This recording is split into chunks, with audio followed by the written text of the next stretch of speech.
Saudara-saudari yang terkasih, kita jumpa lagi dalam Pelita Hati hari ini, Rabu tanggal 23 Januari 2019. Bersama saya Romo Thomas Suratno SC dari Paroki Cilandak, Jakarta Selatan, mendengar dan merenungkan Sabda Tuhan, yakni firman Tuhan yang tersurat di dalam Injil Markus, bab atau pasal 3, ayat 1 sampai dengan ayat 6.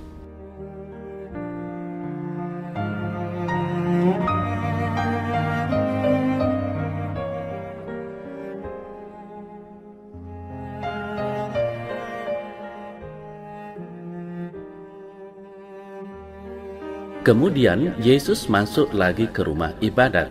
Di situ ada seorang yang tangannya mati sebelah. Mereka mengamat-amati Yesus, kalau-kalau ia menyembuhkan orang itu pada hari Sabat, supaya mereka dapat mempersalahkan dia. Kata Yesus kepada orang yang tangannya mati sebelah itu, "Mari, berdirilah di tengah." Kemudian katanya kepada mereka, "Manakah yang diperbolehkan pada hari Sabat? Berbuat baik atau berbuat jahat, menyelamatkan nyawa orang atau membunuhnya?" Tetapi mereka diam saja. Ia sangat berduka karena kekerasan hati mereka, dan dengan marah ia memandang orang-orang di sekelilingnya. Lalu ia berkata kepada orang itu, "Ulurkanlah tanganmu." Orang itu mengulurkan tangannya, maka sembuhlah tangannya itu. Lalu keluarlah orang-orang Farisi dan segera membuat rencana bersama para pendukung Herodes untuk membunuh dia.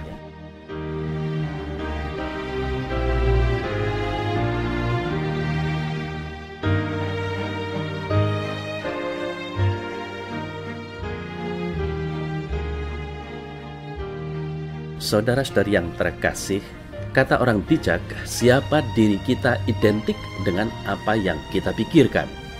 Jika kita memikirkan hal-hal positif, maka kita akan menjadi pribadi yang baik. Demikian pun sebaliknya. Kaum Farisi dan ahli-ahli Taurat dalam kisah Injil selalu muncul untuk mempersoalkan karya yang sedang dikerjakan Yesus.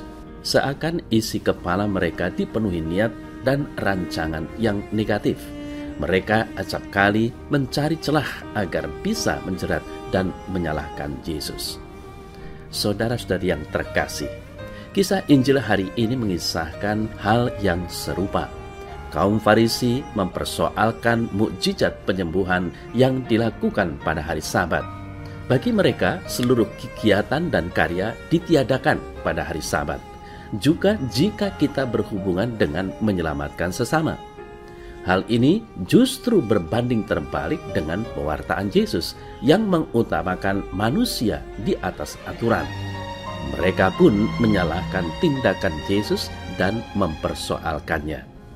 Saudara-saudari yang terkasih, kita pun cenderung bertindak serupa kaum Farisi, kukuh mempertahankan nilai-nilai meskipun harus mengabaikan sesama yang membutuhkan pertolongan.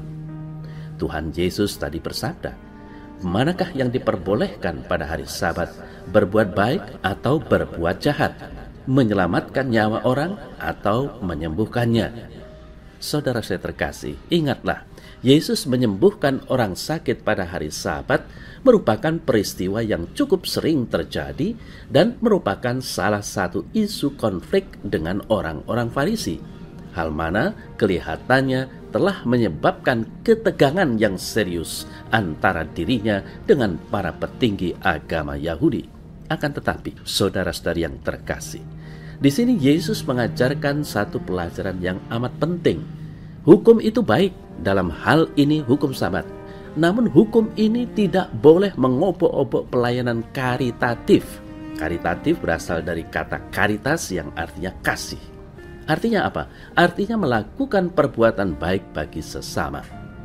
Jadi terkadang Yesus memang dipandang melakukan tindakan melawan hukum Sabat dan menantang para ahli Taurat dan Farisi.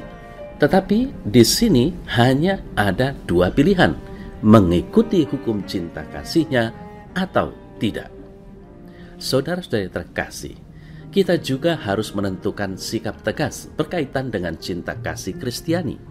Apakah kita mau mengubah cara-cara kita yang lama, rutinitas yang biasa untuk melakukan suatu tindakan cinta kasih? Maukah kita menolong seorang insan yang sungguh membutuhkan pertolongan karena berada dalam situasi kritis yang sungguh membutuhkan pertolongan? Pada suatu pagi, walaupun hal ini berarti tidak dapat menghadiri misa harian yang sudah merupakan kebiasaan baik kita. Saudara-saudara yang terkasih, hukum-hukum adalah baik. Hukum-hukum itu adalah semacam rambu-rambu bagi kita dalam menjalani jalan kehidupan kita.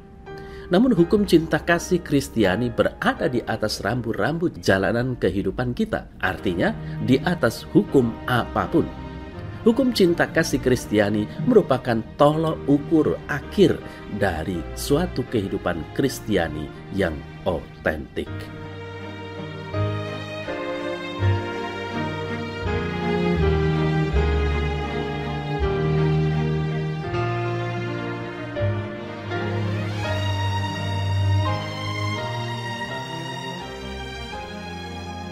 Ya Yesus Kristus, Engkau adalah Tuhan dan Juru Selamatku. Terima kasih penuh syukur aku haturkan kepadamu untuk hukum cinta kasih yang Kau berikan kepadaku. Semoga hukum cinta kasih-Mu ini senantiasa mengatur hidupku. Amin.